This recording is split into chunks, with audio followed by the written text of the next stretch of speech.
ما يقوله النائب هذا في البرلمان الجزائري حقيقة يا سي تبون، حقيقة.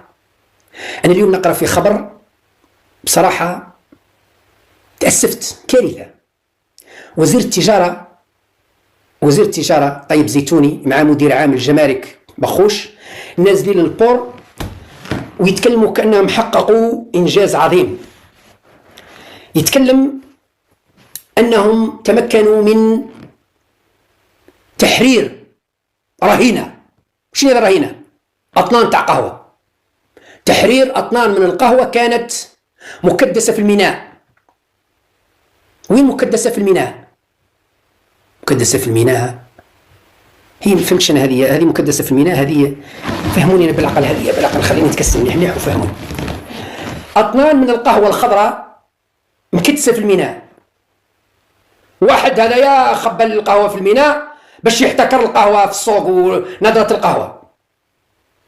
يعني رب عذر أقبح من ذنب، لأني تمنيت لو أنه طيب زيتوني مع مدير الجمارك بعثوا كشما آخرين ضحايا يقول لهم روحوا ديروا السينما هذه، الفيلم الهندي هذايا، ما يروحش هو كوزير في الحكومة ويدين نفسه بنفسه، لأنه